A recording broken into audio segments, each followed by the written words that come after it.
Here he is. Okay. Dave. Hey. This is live stream. This is Dave. Hi. I just told them that you run. What's the website you run again? It's Crime Busters Now. CrimeBustersNow.org.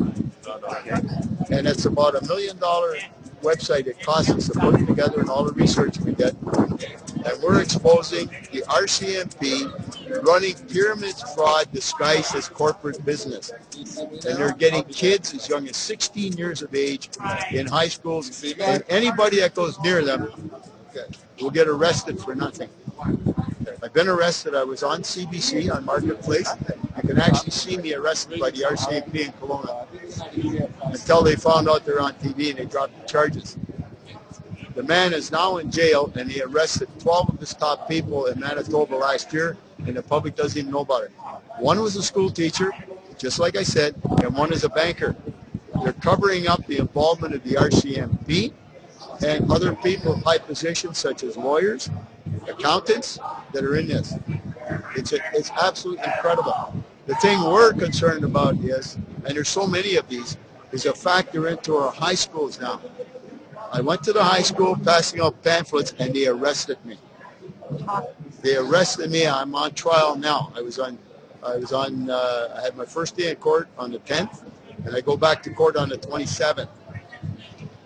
They have managed to either coerce or use a couple of kids on an assault charge.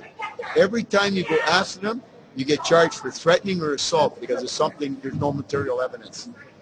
A woman in Oakville, Ontario, her daughter got involved with a lawyer running the same type of scam on the front, right on the main street of Woodbridge. The cops are in it. The lawyer's running it. A provincial prosecutor that teaches at Humber College got her own student involved, a paralegal. And we went after them. And a mother in Oakville, her daughter went to this scheme, came home and said, "Ma, I got involved in this discount club." And when she explained it, her mother said, "That's a pyramid scheme." What do you think her daughter said? "What's a pyramid scheme?" She phoned the guy up, said, "I want my kid's money back," not knowing it was a lawyer. He goes to his friends, the cops. She said, "The police came and arrested me for saying I was going to kill them." So with the name of the lawyer and the woman running the fraud, protecting themselves $1 million fraud, then her lawyer said, "Sign a peace bond, they're involved in organized crime." She said, "What about all the students?" They said, "Look after your own family. They'll rip you to pieces." And that's how they maintain silence. 100,000 people, by his own lawyer's admission, 100,000 people and hundreds of millions of dollars in this last fraud we uncovered is what they said.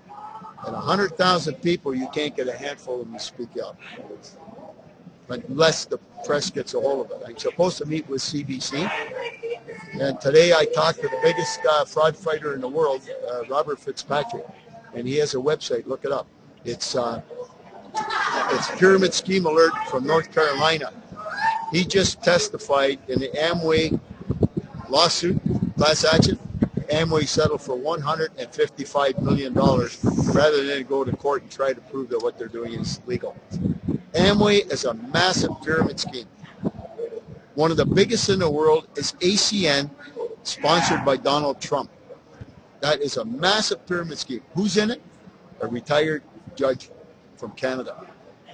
And they have former attorney generals. But I was sued for $10 million by this guy. He's sitting in jail now. All the lawyers told me I would lose. I called him a crook, a liar, a gangster. I won an 18-page precedent-setting decision from Judge Quigley of the Ontario Superior Court. He listened to me. It took him 6 months to write the decision. And it's precedent-setting. And he said, prima facie, what they were doing is a violation of the Criminal Code and the Competition Act. That's what I proved to him. That was in 2006. I was on television, on CBC, and it took until 2011 until they arrested these guys. Not here, where the scam is. Yeah. It's in Mississauga. Yeah. They arrested him in a little town of Steinbeck, Manitoba. Wow. This is huge, and it's one of maybe thousands. What they're doing now is taking legitimate business and turning it into a Ponzi scheme. And you can't tell the difference unless you're unless you know the mathematics. And that's what I took to court. The judge didn't understand it. It took me about an hour to explain it. And then he said, yes, I can see it. It's a pyramid scheme. And pyramid and Ponzi schemes are wrecking our economy. That's what Madoff was all about. The banks, you hear it now, since Madoff came out, you hear that our banks, many of them are basing their whole system on a Ponzi scheme. And this is going to destroy our society. But when they go into the high schools, get kids as young as 16 years of age and then intimidate them to keep their mouth shut, that is just abhorrent. And anybody that opposes them will end up in court. I was over here at the courthouse. I'm a senior citizen. Look at the size of me. Judge Young convicted me of an allegation of trying to beat 2 Toronto police officers, 6-foot guys, with a steel pipe. And he convicted me. And later, that same judge, they went after him in the appeals court. Usually they say you make an error in law or in fact. A police officer here beat up a street guy, just a common criminal, broke his arm severely. The doctors testified. He ignored all the evidence, and he threw the case out, basically saying we got to be careful about taking the word of riffraff against good officers. In the appeals court, they didn't say he made an error of law. In fact, they said his rambling summation of the evidence defied common sense and was, I think they used the word bizarre. He ignored everything. He was in favor of the police. That's the judge that convicted me. These cops lied 6 ways from Sunday. I've said their names. Can I say their names? Sure. Yeah. Yeah. Peter Showerman, 52 Division, and Hector McDonald. There was a demonstration in the Law Society security guard. He was nervous in court. You could see he was afraid. But he told the truth, and he contradicted the 2 officers. They contradicted each other. They gave about at least 11 different stories. They contradicted their own evidence and changed it I don't know how many times. And then the judge said, you're very articulate, Mr. Thornton. You did an excellent job of presenting your evidence, etc. And then he looked at me and he said, but I believe that's what you did. I said, you're calling me a liar? I had a big fight with the judge. I haven't been able to get the transcript since September the 23rd, 2010 when I ordered. I just talked to them today. She said, well, I'll take a look. They won't give me the transcript of the argument I had with that judge. That judge should be off the bench. I've been there in front of the courthouse. I called them out. I said, hold me in contempt of court. I yelled out the names of the police officers. I said, under I forget what section of the criminal code, you can charge me for criminal libel. You can sue me in a court of law. They won't do either. And I was sued by this one guy for $10 million. Judge Quigley awarded me a precedent-setting decision. I have a grade 10 education. I took on a 24-lawyer law firm. And I got that decision in 2006, and it wasn't until 2011 they arrested these guys in Manitoba, not in Mississauga, where they're operating. The police are in it. There's Toronto police. There were politicians in this city hall were in it. Politicians and cabinet ministers actually in Queen's Park. It went through there like wildfire. There was a mayor's wife convicted. In the town where I was in Walkerton, they arrested me on false charges. The guards beat me up and broke my ribs, 4 ribs. When I got out, I'm yelling at the judge again. I said, you don't know who you locked up here. I was on CTV W5 many years ago with my face covered. Within 20 minutes when I'm out of jail, I find out the chief of police wife was involved in this fraud. And he himself had pleaded guilty to breach of trust. And that's the cop in Walkerton. And they've been after me since 2003. I've been arrested, I've been beaten up, assaulted. I had a police officer in Kitchener put a gun to my face, take me up to a mental institution. I got an apology for that. But I uncovered the biggest fraud they've ever had in the region of Waterloo in 2007. Maybe you saw it on television? The Pigeon King Ponzi scheme. It spread all over North America, and it was about 20 million. He's on trial right now.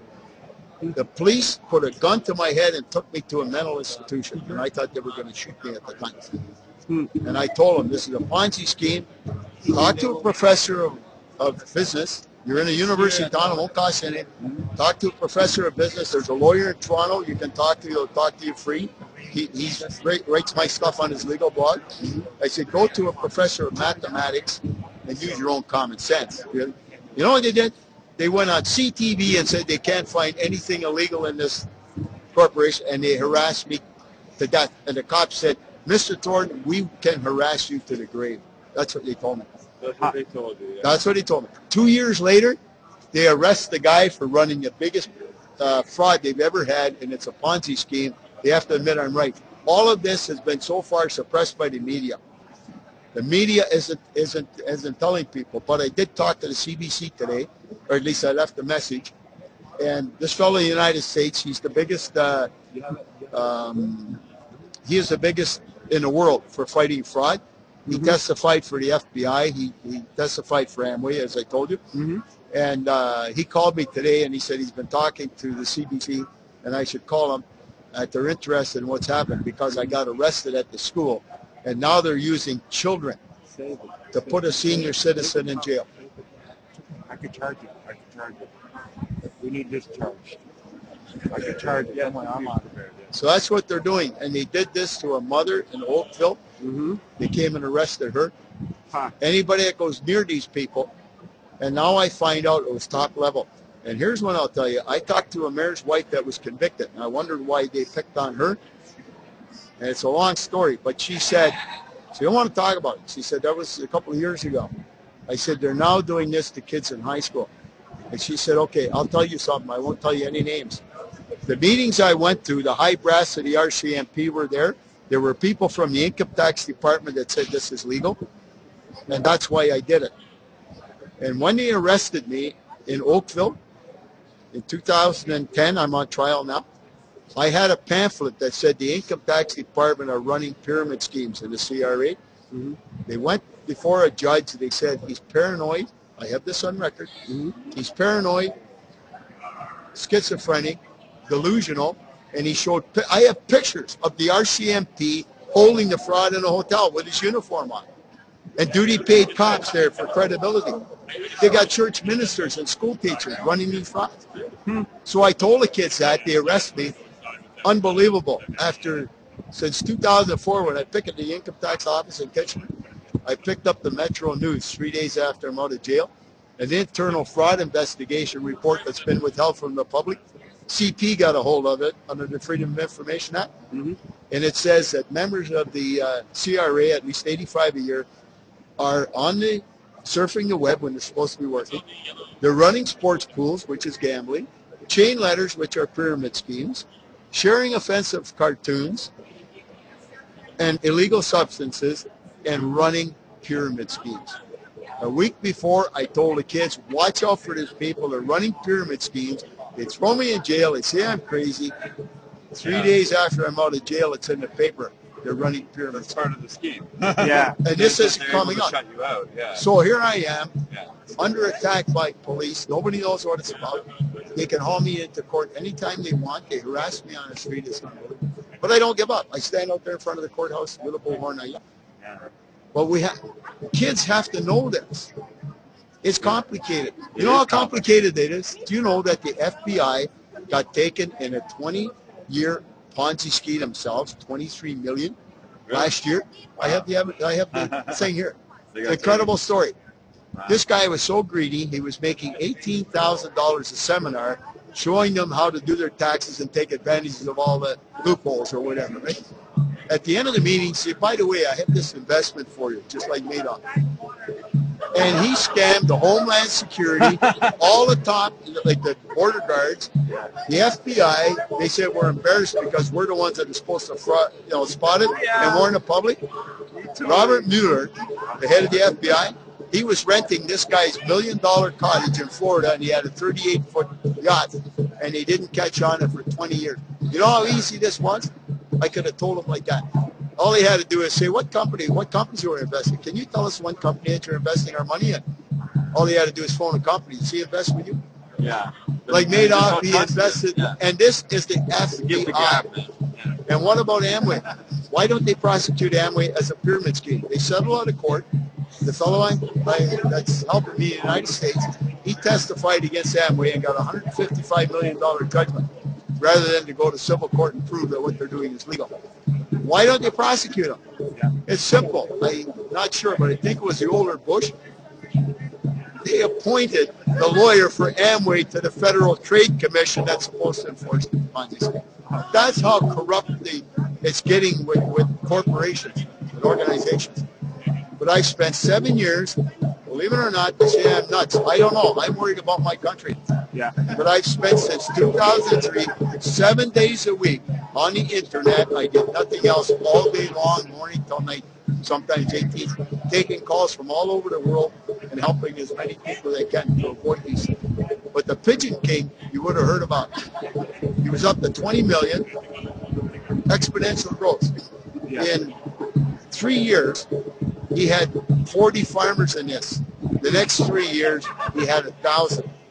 I made one phone call out west that cost him $130 million for one phone call. Wow. He finally turned himself into the police, and after they went on television, which is a record, said nothing criminal, they had to admit. In Kitchener, one of the cops grabbed me like this, bam, and threw me up against the elevator because I went to the Crown Attorney's office to get him to act. This is, and the media is at fault there. If the media would grab a hold of this and really tell us what's going on, people would be, I think, would become so outraged they might do something. But the thing is that the media is working for them. Yes, in fact, I'll tell you something. In fact, the biggest fraud that I was investigating, it was called the Women Helping Women. It went all over the world. From 6 sources, I heard it was started by judges' wives in Toronto. But I know there was politicians. In fact, the mayor's wife was convicted in Ajax on the scheme, right? Yeah. There was also an RCMP officer's wife and a celebrity from Global that were charged. I never heard what the disposition of. I couldn't find it. Yeah. The other thing is, on TLN, at midnight or so, you'll see this guess the pictures where you phone in and pay $2 a call. That is a classic Ponzi scheme. It's gambling under Section 206. It was on Global TV. We complained on the internet. Global made an apology and took it off. Then it went to CHCH. Here I am trying to get them to expose the fraud, and then I turned on TV and they got it there. They took it off of that. Now it's on TLN. Who is TLN? Information I have is that it's a conglomerate and it's owned by Global. Global and TNN and all that. I'm not sure, but that's what they tell me. But they're all together. So here it is back on TLN. It's an obvious gambling scheme under Section 206 of the Criminal Code. This money is going, I think it's Budapest, where this thing is out of. Being run here. But the media, just like any other crook, the media gets a piece of the action, and they're bragging that they can make like 40,000. And all they do is put a puzzle on the screen, right? And then they start giving out prizes if you can guess it. So they only take so many calls. In the meantime, it's fairly easier. It looks easy. Thousands of people are calling in at $2 a crack, and every once in a while they let one person through. Then they get to the point, they're saying it's a skill testing question. Then they say the next caller to call in, even if your answer is wrong, you'll get $500. What do you think that does? The phone's laid up, $2 a crack, they hold back the phone calls, they make maybe $5,000 or more, and then they give one person $500 with the wrong answer. But legally, what is that? It's not a skill testing question because you don't have to have the answer. That's right. So they're actually very... And these are the things that I find out in law. And I was told by many lawyers, in fact, a friendly lawyer I taught in 2 universities, he said, Dave, you will never win this case. You call the guy a crook, a liar, a gangster, a thief, an international money laundering scumbag. And he will sue you, and he's never been convicted. And if you're not, you can't call a person a criminal and never been convicted. They were an automatic. I said, what about the clean hands maxim? What about the balance of convenience? He said, that's not a defense. I went to court. It took the judge 6 months to write it. I won on the clean hands maxim. I told the judge, if I can show you a case where there's at least reasonable probable cause to believe that this is a criminal offense, the courts cannot be seen to be helping organized crime. And he paraphrased it this way: the courts cannot become an unwitting accomplice. And he awarded me the case, precedent setting. I went back to the lawyer. I said, I won. He said, you won? On what? I said, the balance of convenience and the clean hands maxim. He said, they're just adages. They don't mean nothing. Not against that. He said, really? And he posted my decision on his website. Wow, cool. The lawyer is Mike Webster. Michael Webster. You can find him. He's got, I think he still has the top 10 awarded websites. Yeah. But he carries my stuff. And go to see guy in the States, the biggest in the world, is Pyramid Scheme Alert. And we're going to uncover all of this. If you help us, we need your help. Yeah. We need the public to ask questions. You want my phone number? It's 888-810-6736. Toll free. I saw the Facebook All right. post for help. Excellent. Thank Thank you very much. Thank you. Yeah. Thank you so much. I got a court case coming up. I'm trying to fill the courtroom. All right. Well, go Let's cover get the the rally. rally. Yeah. Let's charge us. I'll worry about